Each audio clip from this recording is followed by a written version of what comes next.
ओम शांति। आज 25 दिसंबर है, Christmas day है। तो आप सभी को क्रिसमस डे की ढेर सारी हार्दिक शुभकामनाएं, शुभभावनाएं। तो आज बाबा ने सुनाया 25 दिसंबर 2024 प्रातः मुरली ओम शांति बाप दादा मधुबन। आज की मुरली से टाइटल दिया बाबा ने, मीठे बच्चे कदम कदम श्रीमत पर चलना, यही हाईएस्ट चार्ट है। जिन बच्चों को श्रीमत का रिगार्ड है वह मुरली जरूर पढ़ेंगे। कदम कदम श्रीमत पर चलना, यही हाईएस्ट चार्ट है। जिन बच्चों को श्रीमत का रिगार्ड है वह मुरली जरूर पढ़ेंगे। आज की मुरली से बाबा ने प्रश्न किया, तुम ईश्वर के बच्चों से कौन सा प्रश्न कोई भी पूछ नहीं सकता है। तुम ईश्वर के बच्चों से कौन सा प्रश्न कोई भी पूछ नहीं सकता। उत्तर, तुम बच्चों से यह कोई भी नहीं पूछ सकता कि तुम राजी खुशी हो, क्योंकि तुम कहते हम सदैव राजी हैं। परवाती पार ब्रह्म में रहने वाले बाप की वह मिल गया, बाकी किस बात की परवाह करनी। तुम भले बीमार हो तो भी कहेंगे हम राजी खुशी हैं। ईश्वर के बच्चों को किसी बात की परवाह नहीं है। बाबा ने कहा ईश्वर के बच्चों को किसी बात की परवाह नहीं। बाप जब देखते हैं इन पर माया का बार हुआ है तो पूछते बच्चे राजी खुशी हो। ओम शांति। बाप समझाते बच्चों की बुद्धि में ये जरूर होगा कि बाप भी है, टीचर और सुप्रीम गुरु भी है। इस याद में जरूर होंगे। ये याद कभी कोई सिखला न सके, कल्प कल्प बाप ही आकर सिखलाते हैं। वह ज्ञान सागर पतित पावन है, ये अभी समझाया जाता है जबकि ज्ञान का तीसरा नेत्र दिव्य बुद्धि मिली है।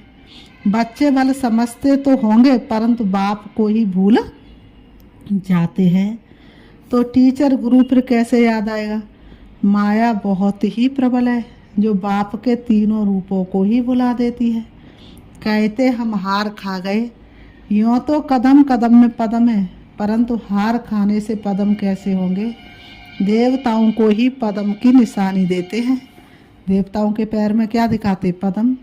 ये ईश्वर की पढ़ाई है, ऐसे मनुष्य की पढ़ाई कभी हो ना सके।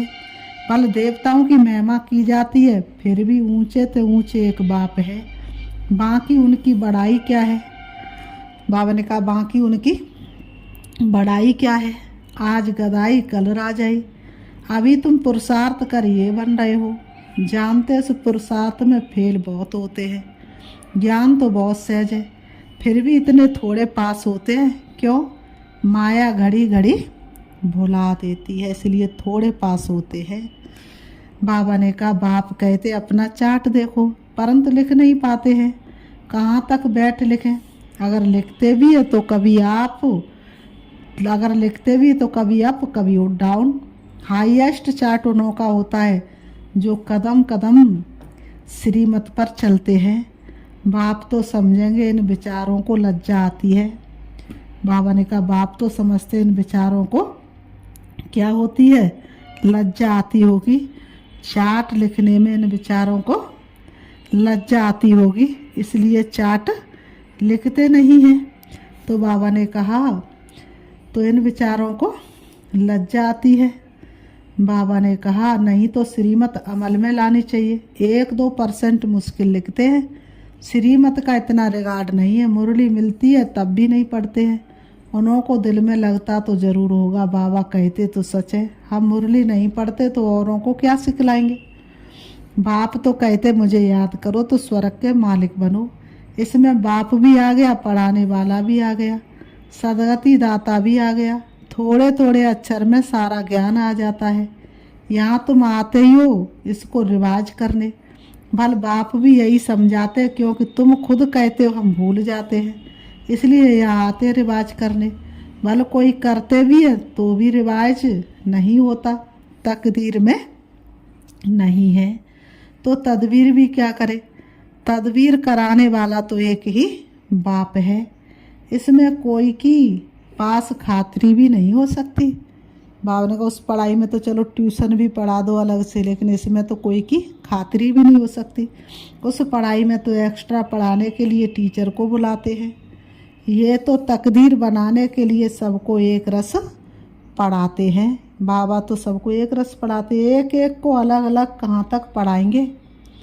कितने ढेर बच्चे हैं, बाबा ने कहा कितने ढेर बच्चे हैं। उस पढ़ाई में कोई बड़े आदमी के बच्चे होते, ऑफर करते तो उनको एक्स्ट्रा भी पढ़ाते हैं। बाबा ने कहा उनको एक्स्ट्रा भी पढ़ा देते हैं। टीचर जानते हैं कि ये डल है, इसलिए पढ़ाकर उनको क्या करते हैं, स्कॉलरशिप लायक बनाते हैं। अलग से पढ़ा करके उनको इनाम देने के लायक बना देते, क्योंकि बड़े आदमी के बच्चे हैं।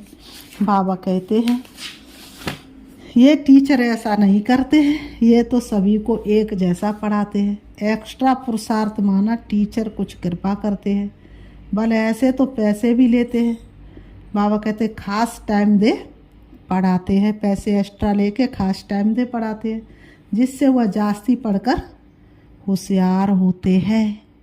बाबा ने कहा ये बाप तो सबको एक ही महामंत्र देते, मन मनावा बस। बाप ही एक है पतित पावन, उनकी ही याद से हम पावन बनेंगे। वह तुम बच्चों के हाथ में है, जितना याद करेंगे उतना पावन बनेंगे। बाबा ने कहा सारा मदार हरेक के पुरुषार्थ पर है। वह तो तीर्थों पर यात्रा करने जाते हैं, एक दो को देकर भी जाते हैं। तुम बच्चों ने भी बहुत यात्राएं की हैं, फिर क्या हुआ, नीचे ही गिरते आए हो। यात्रा किस लिए है, इससे क्या मिलेगा, कुछ भी पता नहीं था। अभी तुम्हारी है याद की यात्रा, अक्षर ही एक है, मन मनाभाव। यह यात्रा तुम्हारी अनादि है। वह भी कहते हैं हम ये यात्रा अनादि काली से करते आए हैं। अभी तुम ज्ञान सहित कहते हो कि हम कल्प कल्प ये यात्रा करते हैं। ये यात्रा खुद बाप आकर सिखलाते हैं।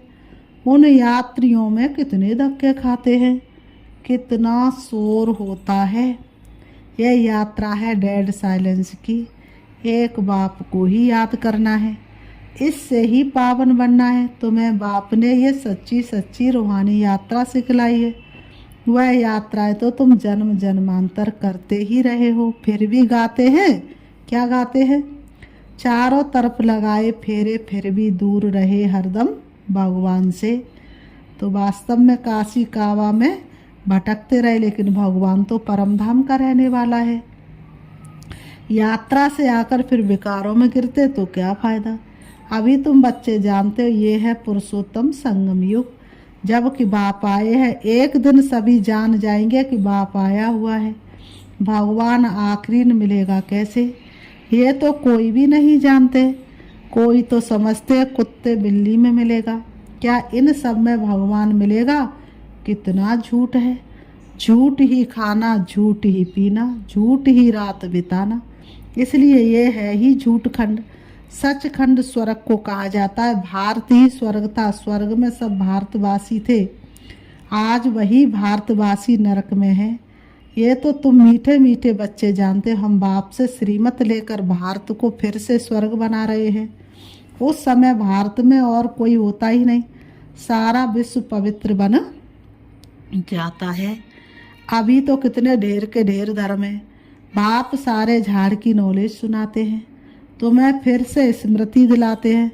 तुम सो देवता थे, फिर वैश्य शूद्र बने, अभी तुम ब्राह्मण बने हो। ये अक्षर कभी कोई सन्यासी उदासी विद्वान द्वारा सुने। ये हमसो का अर्थ बाप कितना सहज करके सुनाते हैं। हमसो माना मैं आत्मा, हम आत्मा ऐसे ऐसे चक्र लगाते हैं। वह तो कह देते हम आत्मा सो परमात्मा और परमात्मा सो हम आत्मा। एक भी नहीं जिसको हमसो के अर्थ का पता हो। दुनिया में एक भी मनुष्य नहीं जिसको पता हो कि हमसो का वास्तविक अर्थ क्या है। वो तो हमसो आत्मा, हमसो कहते रहते परमात्मा। बाबा ने कहा बाप कहते ये जो हमसो का मंत्र है सदा बुद्धि में याद रखना चाहिए, नहीं तो चक्रवर्ती राजा कैसे बनेंगे। हमसो देवता थे, क्षत्रिय बने, वैश्य शूद्र बने, और फिर बाबा हमें ब्राह्मण बना रहा है। वह तो 84 का चक्र, वह तो 84 का अर्थ भी नहीं समझते। भारत का ही उत्थान और पतन गाया हुआ है। सतो प्रधान सतो रजो तमो, यही भारत का उत्थान और पतन है। सूर्यवंशी और चंद्रवंशी, ये भारत का ही गायन है। अभी तुम बच्चों को सब कुछ मालूम पड़ गया है, सब कुछ तो मिल गया है तुझे पाने के बाद, तो सब कुछ मालूम पड़ गया है। एक बाप बीज रूप को ही ज्ञान का सागर कहा जाता है। वह इस सृष्टि चक्र में नहीं आते, वह भी अगर सृष्टि चक्र में आए, जन्म मरण में आए, तो हमें जन्म मरण से कौन छुड़ाए। ऐसे नहीं कि हम आत्मा सो परमात्मा बन जाते, नहीं। बाप आप समान नॉलेजफुल बनाते हैं, आप समान गॉड नहीं बनाते हैं। भगवान नॉलेजफुल बनाते, लेकिन भगवान गॉड थोड़ी नहीं बनाएंगे आप समान। इन बातों को अच्छी रीति समझना चाहिए, तब ही बुद्धि में चक्र चल सकता है। तुम बुद्धि से समझ सकते हो कि हम कैसे 84 के चक्र में आते हैं। इसमें समय, वर्ड, वंशावली सब आ जाते, इसमें समय भी, वर्ड भी और वंशावली सब आ जाते हैं। इस नॉलेज से ऊंचे से ऊंच बाबा ने कहा बनते हैं। नॉलेज होगी तो औरों को भी देंगे। उन स्कूलों में जब इम्तिहान होता है तो पेपर आदि भराते, पेपर विलायत से आते हैं। जो विलायत में पढ़ते होंगे उनमें भी कोई बड़ा एजुकेशन मिनिस्टर होगा तो जांच करते होंगे। यहाँ तुम्हारे पेपर्स की कौन जांच करेगा? उन्होंने कहा यहाँ तुम्हारे पेपर्स की कौन जांच करेगा, तुम खुद ही करेंगे। खुद जो चाहिए सो बनो, पढ़कर जो पद पान, बाप से जो चाहो वह ले लो। जितना बाप को याद करेंगे, दूसरों की सर्विस करेंगे, उतना ही फल मिलेगा। उन्हें सर्विस करने की फिक्र रहेगी कि राजधानी स्थापन हो रही है तो प्रजा भी तो चाहिए ना। वहाँ वजीर आदि की दरकार नहीं रहती। कहाँ? सतयुग त्रेता में वजीर आदि की दरकार ही नहीं रहती। यहाँ तो जब अकल कम होता तब वजीर की दरकार होती है, तब किसी की सलाह लेने की ज़रूरत पड़ती है। यहाँ बाप के पास भी राय लेने आते, बाबा पैसा है क्या करें, धंधा कैसे करें। बाप कहते ये दुनिया के धंधे आदि की बात यहाँ नहीं लाओ।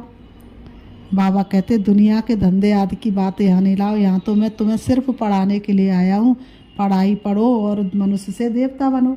हाँ, कोई दिल से किस्त हो जाए तो थोड़ा बहुत आदत देने के लिए बता देते हैं, लेकिन ये मेरा कोई धंधा नहीं है। मेरा धंधा है तुम्हें पति से पावन बनाकर विश्व का मालिक बनाने का। तुमको बाप से श्रीमत सदा लेते रहना है। अभी तो सभी के है आश्रीमत, वहाँ तो सुखधाम है। वहाँ कभी ऐसे नहीं पूछेंगे। क्या नहीं पूछेंगे? वहाँ कभी ऐसे नहीं पूछेंगे राजी खुशी हो। सतयुग त्रेता में ऐसे नहीं पूछेंगे राजी खुशी हो, क्योंकि वहाँ तो दुख की कोई बात ही नहीं होती। तबीयत ठीक है ये अक्षर यहाँ ही पूछा जाता है, तबीयत ठीक है ये अक्षर यहाँ ही पूछा जाता है। वहाँ ये अक्षर होता ही नहीं है। दुख दाम के कोई अक्षर ही नहीं। परंतु बाप जानते बच्चों में माया की प्रवेशता होने के कारण बाप पूछ सकते हैं। बच्चों में क्या होती है? घड़ी घड़ी माया की प्रवेशता होती है, तो बाप पूछ सकते ठीक ठाक राजी खुशी हो। मनुष्य यहाँ के अक्षर को तो समझ ना सके। बाबा ने कहा मनुष्य यहाँ के अक्षर को तो समझ ना सके। कोई मनुष्य पूछे तो कह सकते हो कि हम ईश्वर के बच्चे हैं, हमसे क्या कुछ खैरापत पूछते हो। परवाह थी पार ब्रह्म में रहने वाले बाप की, अब वह मिल गया। अब क्या परवाह, ये हमेशा याद रहना चाहिए। हम किसके बच्चे ये भी बुद्धि में ज्ञान है। जब हम पावन बन जाएंगे फिर लड़ाई शुरू होगी। तुमसे पूछेंगे जरूर, तुम कहेंगे हम तो सदैव राजी हैं। बीमार भी हो तो भी राजी हो। बाबा ने कहा तुम अगर बीमार भी हो तो भी सोचो, तो भी कहो हम तो राजी हैं। बाबा की याद में तो हम स्वर्ग से भी यहाँ जास्ती राजी हो। बाबा ने कहा बाबा की याद में हो तो स्वर्ग से भी यहाँ जास्ती राजी हो, जबकि स्वर्ग की बादशाही देने वाला बाप मिला है। हमको कितना लायक बनाते हैं, फिर हमको क्या परवाह है। ईश्वर के बच्चों को किस चीज़ की परवाह है? वहाँ देवताओं को भी परवाह नहीं। देवताओं के ऊपर है ईश्वर, तो ईश्वर के बच्चों को क्या परवाह हो सकती है। बाबा हमको पढ़ा रहे हैं, बाबा हमारा टीचर और सतगुरु है। बाबा हमारे ऊपर ताज रखते हैं। कितना ऊंचा हमारा भाग्य है, स्वयं भगवान हमारे ऊपर ताज रखते हैं। इसको इंग्लिश में कहते हैं क्राउन प्रिंस। बाप का ताज बच्चा पहनेगा, तुम समझ सकते हो। सतयुग में सुख ही सुख है, दुख का नाम निशान नहीं होता। प्रैक्टिकल में वह सुख तब पाएंगे जब वहाँ जाएंगे। ये तो तुम ही जानो सतयुग में क्या होगा। ये शरीर छोड़ हम कहाँ जाएंगे। अभी तुमको प्रैक्टिकल में बाप पढ़ा रहे हैं। अभी प्रैक्टिकल में बाप तुमको पढ़ा रहे हैं। तुम जानते सच सच हम स्वर्ग में जाते हैं। वह जो कहते फलाना स्वर्ग में गया, परंतु उन्हें पता ही नहीं स्वर्ग और नरक किसको कहा जाता है। कल्प की आयु ही लाखों वर्ष लिख दी है। जन्म जन्मांतर ये ज्ञान सुनते सुनते गिरते आए। अभी तुम्हारी बुद्धि में है कि हम कहाँ से कहाँ आकर गिरे हैं। सतयुग से गिरते ही आए हैं। अभी हम इस पुरुषोत्तम संगम युग पर पहुँचे हैं। कल्प कल्प बाप आते पढ़ाने। बाप के पास तुम रहते हो ना। यही हमारा सच्चा सच्चा सतगुरु है, जो मुक्ति जीवन मुक्ति का रास्ता बताते हैं। जैसे वह बाबा भी सीखते हैं, ऐसे इनको देख तुम बच्चे भी सीखते हो। कदम कदम पर सावधानी रखनी होती है। बाबा ने कहा हर कदम पर सावधानी रखनी होती है। मनसा वाचा कर्मणा बहुत शुद्ध रहना है। अंदर कोई भी गंदगी नहीं होनी चाहिए। बाप को घड़ी घड़ी बच्चे भूल जाते हैं। बाबा ने कहा बाप को बच्चे क्या करते हैं, घड़ी घड़ी भूल जाते हैं। बाबा ने कहा बाप को भूलने से बाप की शिक्षा भी भूल जाते हैं। हम स्टूडेंट ये भी भूल जाते हैं बहुत सहज। बाप की याद में ही करामात है। ऐसी करामात और कोई भी बाप सिखला न सके। इस करामात से ही तमो प्रधान से सतो प्रधान बनते हैं। तुम बच्चे जानते हो श्री बाबा ने ब्रह्मा द्वारा आदि सनातन देवी देवता धर्म की स्थापना की है। जो धर्म सतयुग और त्रेता आधा कल्प चलता है, फिर दूसरे धर्म वाले बाद में वृद्धि को पाते हैं। जैसे क्रास्ट आया, पहले तो बहुत थोड़े थे, जब बहुत हो जाए तब राजा ही कर सके। क्रिश्चियन धर्म अभी तक है, वृद्धि होती रहती है। वे जानते हैं कि क्रास्ट द्वारा हम क्रिश्चियन बने। आज से 2000 वर्ष पहले क्रास्ट आया था, अब वृद्धि हो रही है। क्रिश्चियन कहेंगे हम क्रास्ट के हैं। पहले एक क्रास्ट आया, फिर उनका धर्म स्थापन होता है, वृद्धि होती जाती है। 1 से 2, 2 से 4, फिर ऐसे वृद्धि होती जाती है। अभी देखो क्रिश्चियन का झाड़ कितना हो गया है। फाउंडेशन है देवी देवता घराना, इसलिए ब्रह्मा को ग्रेट ग्रेट ग्रैंड फादर कहा जाता है। परंतु भारतवासियों को ये भूल गया है कि हम परम पिता परमात्मा शिव के डायरेक्ट बच्चे हैं। क्रिश्चियन भी समझते आदि देव होकर गए हैं, जिसके ये मनुष्य वंशावली है। बाकी वह मानेंगे तो अपने क्रास्ट को बुद्ध को फादर समझते। सिजरा है ना, जैसे क्रास्ट का यादगार क्रिश्चियन देश में है, वैसे तुम बच्चों ने यहाँ तपस्या की है, तब तुम्हारा भी यादगार यहाँ आबू में है। आबू की पहचान कर लो, आबू की पहचान। फिर बाबा ने कहा अच्छा, मीठे मीठे सिकीलते बच्चों प्रति माता पिता बाप दादा का याद प्यार और गुड मॉर्निंग। रूहानी बाप की रूहानी बच्चों को नमस्ते, और हम रूहानी बच्चों की रूहानी बाप दादा को याद प्यार और नमस्ते नमस्ते नमस्ते। धारणा के लिए मुख्य सार नंबर 1। बाबा ने कहा डेड साइलेंस की सच्ची सच्ची रूहानी यात्रा करनी है। हम सो का मंत्र सदा याद रखना है, तब चक्रवर्ती राजा बनेंगे। नंबर 2, मनसा वाचा कर्मणा बहुत शुद्ध रहना है। अंदर कोई भी गंदगी ना हो। कदम कदम पर सावधानी रखनी है। श्रीमत का रिगार्ड रखना है। बाबा ने कहा श्रीमत का क्या रखना है, रिगार्ड रखना है। आज की मुरली से बाबा ने वरदान दिया है, निर्माणता के गुण को धारण कर सबको सुख देने वाले सुख देवा सुख स्वरूप भव। निर्माणता के गुण को धारण कर सबको सुख देने वाले सुख देवा सुख स्वरूप भव स्पष्टीकरण है। आप महान आत्माओं की निशानी है निर्माणता। जितना निर्माण बनेंगे उतना सर्व द्वारा मान प्राप्त होगा। जो निर्माण है वह सबको सुख देंगे। जहाँ भी जाएंगे जो भी करेंगे वह सुखदायी होगा। तो जो भी संबंध संपर्क में आए वह सुख की अनुभूति करे। इसलिए आप ब्राह्मण आत्माओं का गायन है, सुख के सागर के बच्चे सुख स्वरूप सुख देवा। तो सबको सुख देते और सुख लेते चलो। कोई आपको दुख दे तो लेना नहीं, कोई आपको दुख दे तो लेना नहीं। आज की मुरली से स्लोगन बाबा ने दिया, सबसे बड़े ज्ञानी वह है जो आत्म अभिमानी रहते हैं। सबसे बड़े ज्ञानी कौन से हैं, जो आत्मज्ञानी रहते हैं। आत्मा अनंत है, स्तन का अंत है, और जो जान ले वही संत है। तो सबसे बड़े ज्ञानी हुए हैं जो आत्माभिमानी रहते। अच्छा, ओम शांति, ओम शांति।